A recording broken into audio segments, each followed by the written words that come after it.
Hello दोस्तों, स्वागत है आपका एक नई क्लास में। आज हम बात करेंगे बीएससी सेकंड सेमेस्टर मैथ में जो हमने मैट्रिसेस की दो क्लासेस कर चुके हैं, डे 1 और डे 2।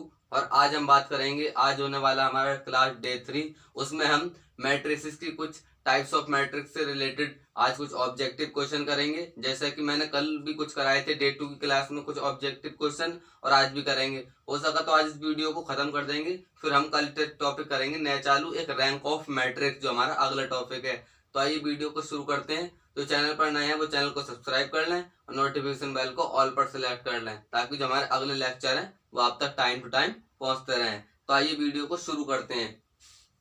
पहला क्वेश्चन क्या हमारा, ये हमारे जितने भी आज होंगे सब ऑब्जेक्टिव टाइप क्वेश्चन होंगे, फिर हम कल से नया टॉपिक चालू करेंगे, रैंक ऑफ मैट्रिक्स। पहला क्वेश्चन क्या कर रहा है, ए बराबर कोई मैट्रिक्स दे रखी है आपको, देन ए पूछ रहा है जो मैट्रिक्स है वो कौन सी मैट्रिक्स है, क्या ये स्केलर मैट्रिक्स है। तो हम इसका देखेंगे। मैंने आपको मैट्रिक्स जितने भी टाइप्स ऑफ मैट्रिक्स थे मैंने आपको डे 1 की क्लास में और डे 2 क्लास में सब खत्म करा दिए हैं। कुछ डे 2 क्लास मैंने ऑब्जेक्टिव टाइप क्वेश्चन कराए थे, लेकिन उसमें कुछ कम थे, लेकिन मैं चाह रहा हूँ और कराऊंगा आपको कुछ इंपॉर्टेंट, तो मैं आज ये वाली क्लास लानी पड़ी। तो मैंने आपको क्या बताया था, यदि किसी मैट्रिक्स के मुख्य डायगोनल एलिमेंट्स के अवयव को छोड़कर बाकी सब अवयव जीरो हों तो वो क्या कहलाती है, हमारी डायगोनल मैट्रिक्स कहलाती है। क्या कहलाती है, डायगोनल मैट्रिक्स। तो हमारा ऑप्शन बी हो जाएगा बिल्कुल करेक्ट। ये जितने भी टाइप्स मैंने कराए वहां जाकर देखें, उससे और जल्दी समझ में आएगा। दूसरा हमारा ए रो मैट्रिक्स हैज ओनली, एक पंक्ति आव्यूह में एक पंक्ति आव्यूह होती है वन एलिमेंट, एक एलिमेंट। मान लिया मैंने आपको एक एलिमेंट लिखा A11, क्या ये एक पंक्ति आव्यूह हो सकती है? नहीं हो सकती, क्योंकि इसमें क्या है, यदि एक रो है तो एक कॉलम भी है। देखिए A11 एक रो है एक कॉलम भी है, तो ये हमारी ऑप्शन हो जाएगा गलत, क्योंकि इसमें वन एलिमेंट नहीं होता है।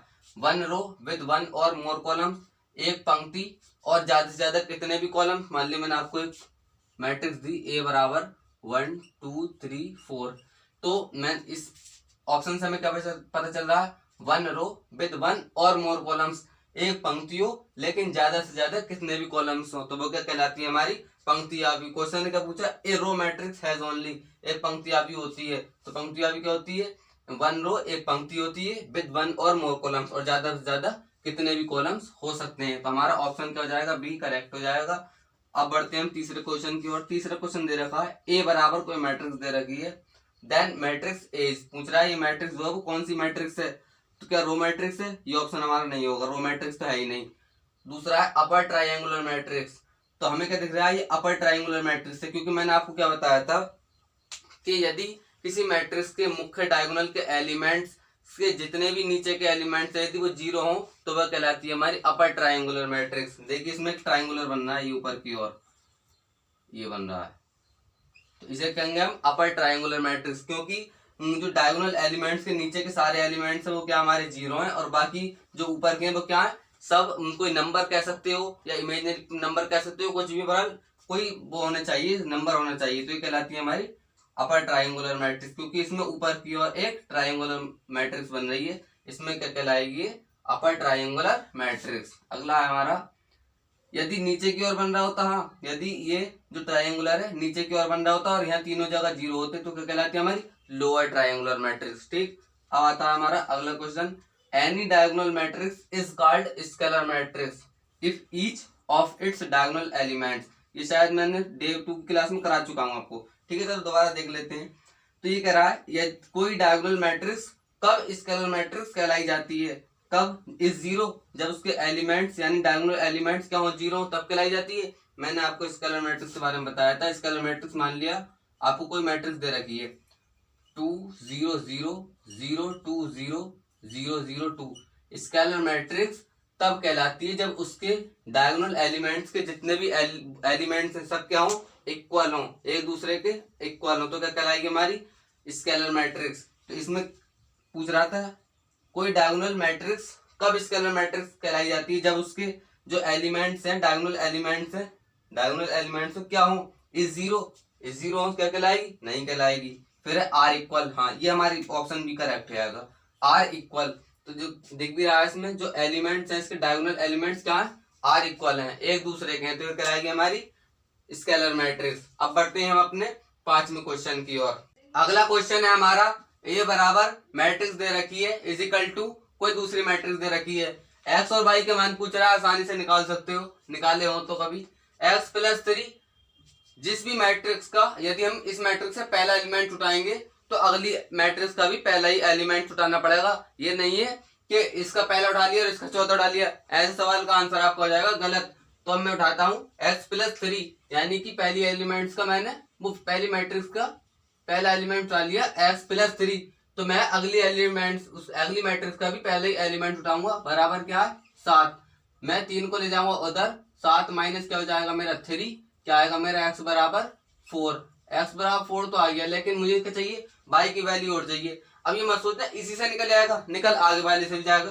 अब हम दूसरा उठाएंगे तो दूसरा उठाएंगे, मान लिया मैंने उठाया 2x बराबर 8, तो x बराबर क्या जाएगा, जब मैं से 2 से काटूंगा तो 4 आ गया, आ सकता है। अब आता है हमारा y का मान, तो y का जब मैं चौथा उठाऊंगा तो अगली मैट्रिक्स का भी चौथा ही उठाना पड़ेगा, तो y बराबर क्या मेरा चौथा एलिमेंट इसका 3 क्या जाएगा हमारा, y बराबर क्या जाएगा 3, तो x बराबर तो आ रहा 4 और y बराबर क्या आ रहा है 3, तो देखो ये ऑप्शन ए हो जाएगा बिल्कुल करेक्ट आंसर, x बराबर 4 y बराबर 3।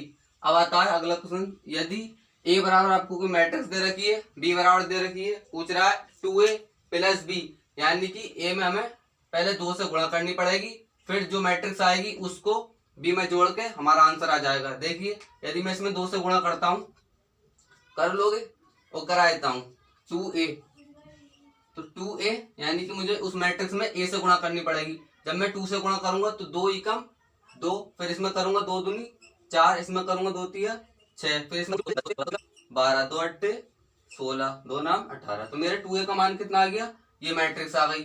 b की मुझे दे रखी है, जब मैं इसमें b में जोड़ूंगा ये यानी कि 2a प्लस b करूंगा तो 2 और 2 कितना आ रहा है मेरा 4। शेड्यूल यही है, जब भी ऐसे जोड़ोगे रो में, मतलब जैसे ये जोड़ोगे तो यही जुड़ेगा। देखो जैसे 2 प्लस 2 4, 4 और 0 4, 3 और 6 9, 3 और 0 3, 0 और 10 0, 5 और 14 19, 12 और 5 17, 7 और 16 23, 18 और 0 18, यानी कि मेरा जो 2a प्लस b का मान कितना आ गया मेरा, ये मैट्रिक्स निकल के आई 4 4 9 3 10 19 17 23 18। तो देखता हूँ है इसमें, तो मेरा बी ऑप्शन है करेक्ट, क्योंकि बी ऑप्शन मुझे मिल रहा है। अब आते हैं हम तीसरे क्वेश्चन की ओर। इसमें यदि आपसे कुछ और सवाल करने हैं तो यहाँ माइनस लगा लेना, फिर घटा कर लेना, आंसर दूसरा आ जाएगा। इस प्रकार प्रैक्टिस करते रहना। मैं अभी एक आदि करा रहा हूँ। 7वां क्वेश्चन है हमारा, यदि ए एंड बी, इसे मैं रब कर देता हूँ उसमें,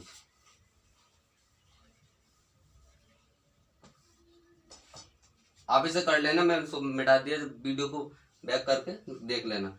यदि A and B are square matrices of same order then that A plus B बराबर A square plus B square plus 2ab, then ये जो समीकरण ये कह रहा है, यदि आपको कोई स्क्वायर मैट्रिक्स दे रखी है कितने ऑर्डर की, सेम ऑर्डर की, एक ही ऑर्डर की, तब ए प्लस बी स्क्वायर बराबर A square plus B square plus 2ab, ये समीकरण आएगी वो किसके कब आएगी, जब a बराबर बी होगा, जब ए बी बराबर माइनस के होगा, या जब a बराबर बी होगा।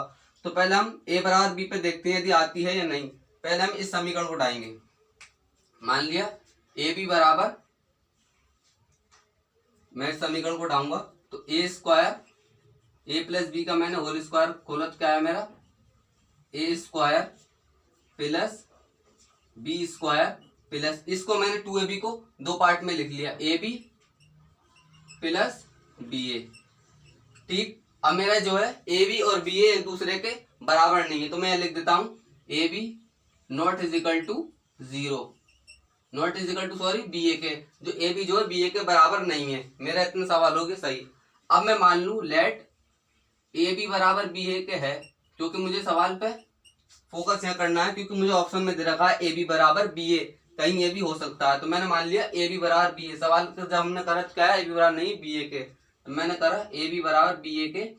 तो अब मैं क्या देखता हूँ, ए प्लस बी का होल स्क्वायर, इसी समीकरण में पुट करूंगा मैं, ए प्लस बी का whole square, A square plus B square plus A B, इतना मैंने यहाँ तक कर लिया इसे सॉल्व। अब जो बी है अब देखो बी ए का मान कितना है, बी ए का मान कितना आ रहा है, बी ए किसके बराबर है, ए बी के, तो यहाँ लिख दूंगा मैं ए बी, यानी कि मेरी सॉल्व होकर इक्वेशन आई ए प्लस बी का whole square plus 2 A B, और ए बी जोड़ के मैंने क्या कर दिया 2 ए बी, यानी कि जो मेरी समीकरण प्राप्त हुई वो कब प्राप्त हुई, जब मैंने ए बी बराबर बी ए करा, तो ऑप्शन हमारा क्या हो जाएगा, ए हो जाएगा। जब मैंने ए बी बराबर बी ए करा तो ये समीकरण मुझे सिद्ध होकर मिल गई, इसलिए ये क्या होगा, ऑप्शन ए हो जाएगा हमारा। अगला अब है अगला क्वेश्चन 8। ये जितने भी तीनों क्वेश्चन है 7, 8 और 9 तीनों मोस्ट इंपोर्टेंट क्वेश्चन है, इन पर फोकस ज्यादा करें। ए बराबर दे रखा है, कोई समीकरण मैट्रिक्स दे रखी है ए बराबर और बी बराबर, आप स्क्रीनशॉट लेना चाहते हो ले लो, ठीक है, इसे मैं रख लेता हूँ।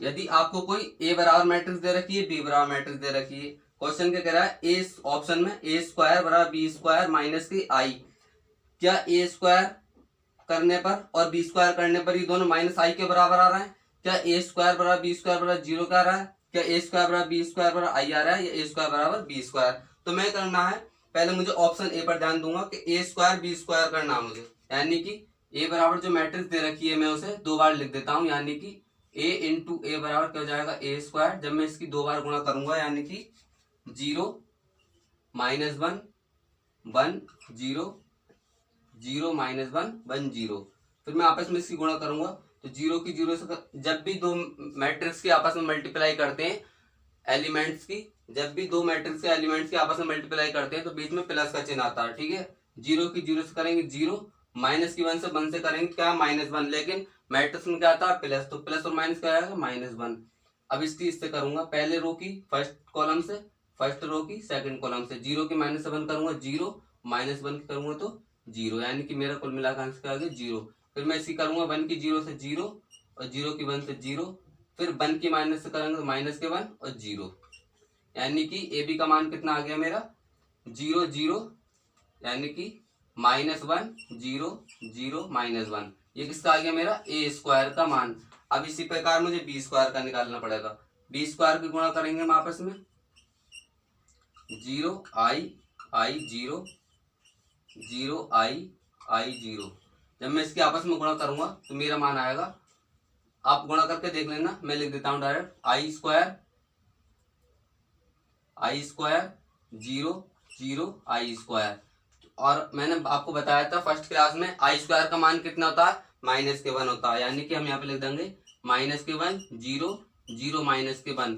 मैंने क्या देखा, ए स्क्वायर का मान कितना था मेरा -1 0 0 -1, बी स्क्वायर की मान कितना आया मेरा वही आया, तो मैंने क्या देखा ए स्क्वायर बी स्क्वायर तो बराबर आ रहा है, लेकिन इन दोनों का आपस में मान करेंगे तो किसके बराबर आ रहा है -i के, यानी कि जब मैं इसका वो कर लूंगा कॉमन कर लूंगा -i, यानी कि आई बराबर, जब मैं इसमें से कॉमन करूंगा तो -1 माइनस हो जाएगा मेरा कॉमन, तो क्या आ जाएगा मेरा आई, देखिए जब मैं इसे माइनस कॉमन कर लूंगा 1 0 0 1। मैंने आपको बताया था कि आइडेंटिटी मैट्रिक्स होती है, आइडेंटिटी जब बिगड़ के यानी डायगोनल एलिमेंट्स का मान सिर्फ एक हो हर एलिमेंट का, तो वो कहलाती है आइडेंटिटी मैट्रिक्स।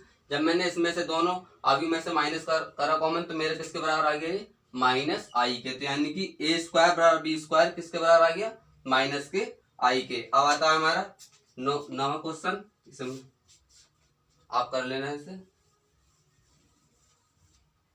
नवा क्वेश्चन कह रहा है if A and B are non zero matrices such that A B बराबर 0 then A and B are called. यदि आपको कोई दो मैट्रिसेस दे रखी है नॉन जीरो मैट्रिक्स, यानी कि उसमें कोई जीरो नहीं है, एक आध नॉन जीरो का मतलब होता है कि पूरी जीरो नहीं होती है, कुछ जीरो होते हैं, तो दो मैट्रिक्स दे रखी है आपको नॉन जीरो, तो वो कह रहा ए बी बराबर 0, जब हमने उसकी मल्टीप्लाई करी तो ए बराबर क्या आ गया 0, तो A and B are called, जो ए और बी हैं वो क्या कहलाए जाएंगे हमारे, तो वो क्या कहलाएंगे डिविजर्स ऑफ 0। मान लिया आपको कोई मैट्रिक्स दे रखी है, मैं आपको बता दूं, जब मैं आपको दो मैट्रिक्स दे दूं, मान लिया दे दी मैंने 0 0 0 सी -b -c a b -a, ये मैंने दे दिया आपको, और दूसरी दे दी मैंने a square b square c square ab ac ab bc और AC BC। जब मैं इन दोनों की आपस में गुणा करता हूं, यानी कि A का मान मेरा ये है और B का मान ये, जब मैं इनके आपस में गुणा करूंगा तो ये किसके बराबर आएगा, 0 के बराबर आएगा। आप करके देख लेना। तो ये क्या कहलाएगी हमारी जो मैट्रिक्स हमें प्राप्त हुई है AB, वो कहलाएगी हमारी डिविजर्स ऑफ 0, क्योंकि इसका मान किसके बराबर आया, 0 के। यानी कि जो मैट्रिक्स हमें प्राप्त होगी 3/3 की, वो 0 होगी, पूरी 0, तो वो कहलाएगी हमारी डिविजर्स ऑफ 0। ये थे हमारे कुछ ऑब्जेक्टिव टाइप क्वेश्चन। ये मैंने आपको एक होमवर्क के लिए सवाल दे रखा है, ये आपका होमवर्क है। इसका जवाब मुझे आपको कमेंट बॉक्स में देना होगा। मिलते हैं फिर अगली वीडियो में। अगर वीडियो पसंद आई हो तो वीडियो को लाइक करें और चैनल को सब्सक्राइब करें, ताकि जो हमारे अगली वीडियो आपको टाइम टू टाइम पहुंचती रहें। चलिए मिलते हैं अगली वीडियो में। जय हिंद, वंदे मातरम।